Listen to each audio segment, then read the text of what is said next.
لحي لباتن سنة كدب جمهورية دي سدحات وحاموغتا إن دالك وكسو على حالة خطرة دستورك دالك مجرتو مالو أوجي أو تغيب سيج دالك نظامك فدرالك برلمانك دالك سيدو كله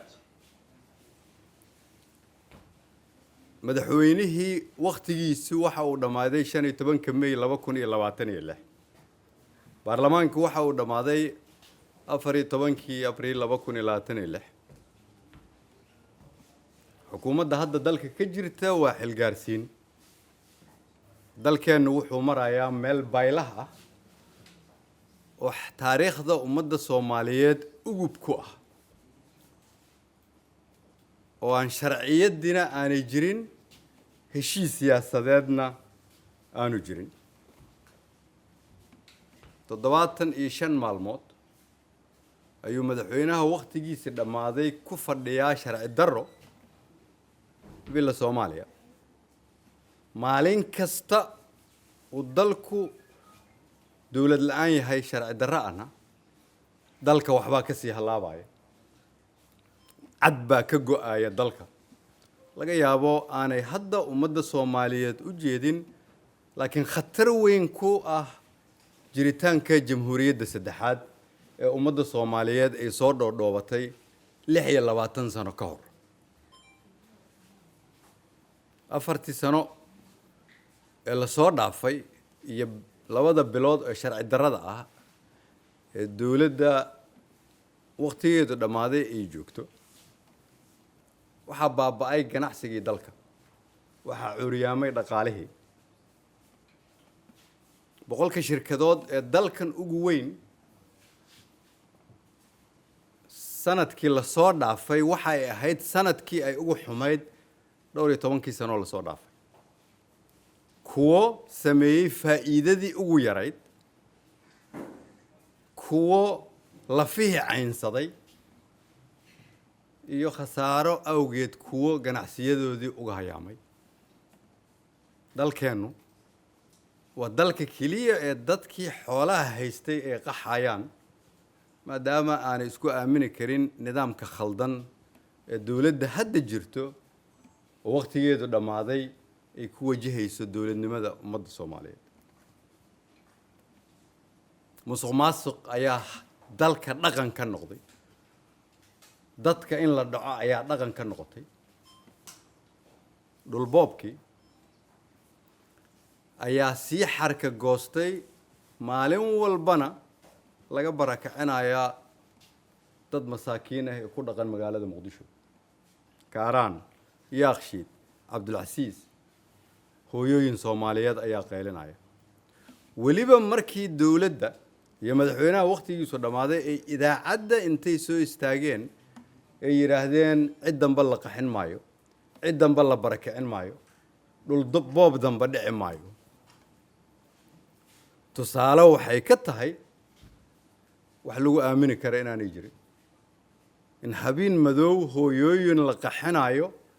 si dad la naaxinayo xoolo jeebka loogu geliyo dalkani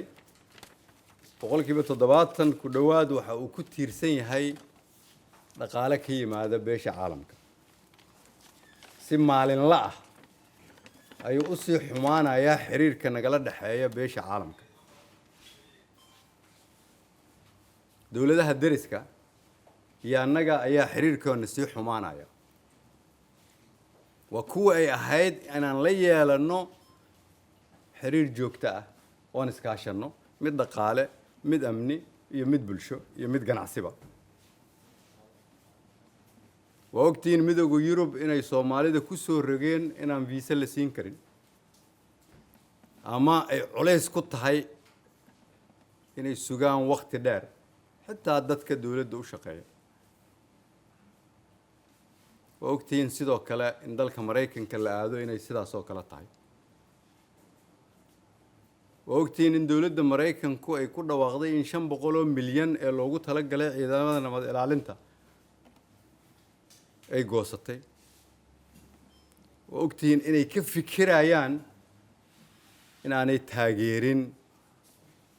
سي وديد كالمدى عيدا مدى سيان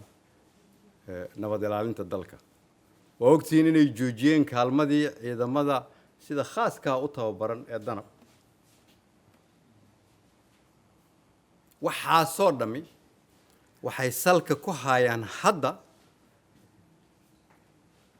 إن أنا الدلك لهين دولد شرعية كل سنة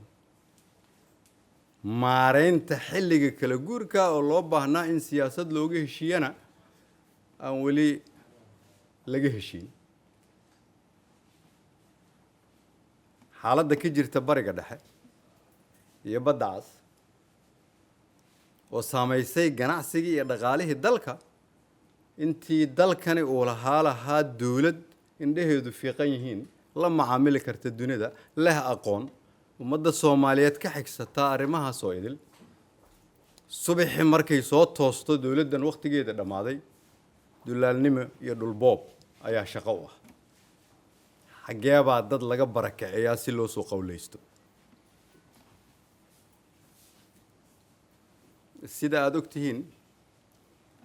مدحونا وقت يسو دمادي مركي أولمي كالسونة دي ومدة الصوماليات تن سياسيين تن قناعستها تن dhaqanka xaaladda hadda dalkani uu marayo si looga heshiiyo maareynta siyaasadda ama xilliga kala guurka ah ee dalka ummadda Soomaaliyeed ama madaxda Soomaaliyeed mucaarad iyo muxaafid waxa la isugu yeeraa xalanay waxaana isugu yeerta beesha caalamka iyaga ayaana shirka dhex fadhiya annagu sidaad ogtiin in ka badan 10 jeer ayaan ku noqnoqonay shirar ay qaar badan oo kamid yihiin oo aan tageynay bila Soomaaliya hal mid wax kama soo bixin inta waxaan u tageynay sideeba loogu daneeyaa ummadda Soomaaliyeed loona ilaaliyaa sharaftooda wali masiirka ummadda Soomaaliyeed waxaa looga tashanayaa xalana dhexdiisa oo Soomaali ay joogto laakiin la ku dhex jiro mas'uuliyadaas sharaf darradaas macna darradaas waxa soo gaarsiiyay qofkii dalkan loo doortay ummadda Soomaaliyeed ay fursad siisay 4 sano la soo dhaafay waxa soo dhanna intuu ku fashilmay weli leh waxaan rabaa inaan dalka iska sii joogo sharci darro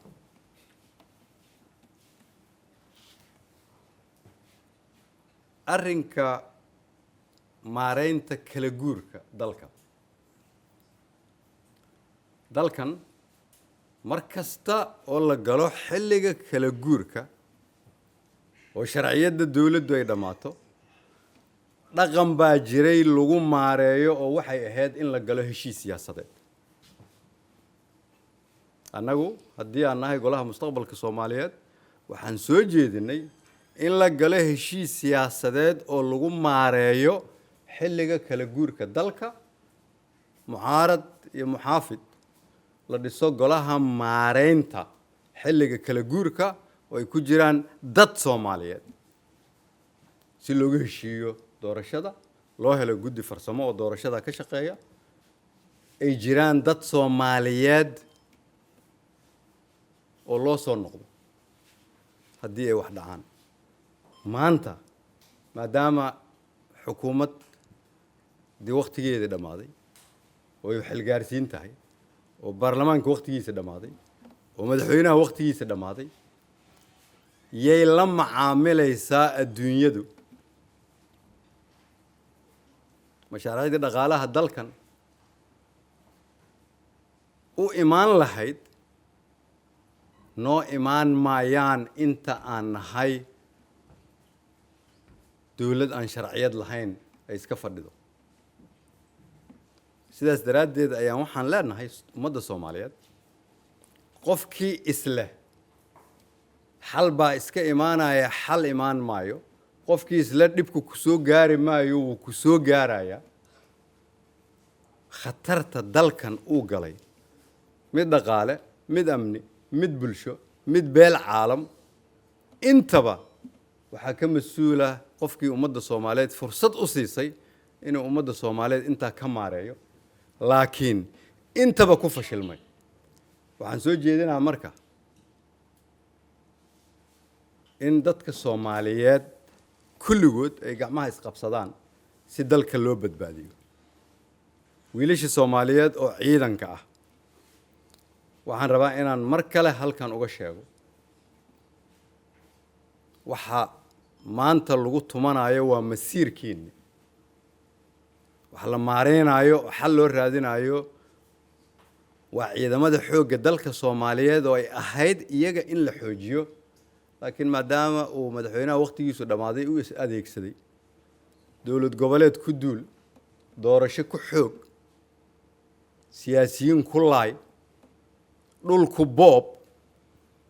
ayaa adduunyadii indhaha isku qabsan rabtaa nagana sii jeesan rabtaa yaan la idiin isticmaalin idinka inaad noqotaan dabkii ummadda Soomaaliyeed lagu qaban lahaa oo rabo inuu idiin adeegsado nin sharciyadii iyo waqtigii uu ka dhamaaday oo dan isagu uu leeyahay u dhex fadhiyo villa Soomaaliya uma dhex fadhiyo dan Soomaaliyeed waa mahadsantihiin. Wassalaamu calaykum waraxmatullahi wabarakaatuh.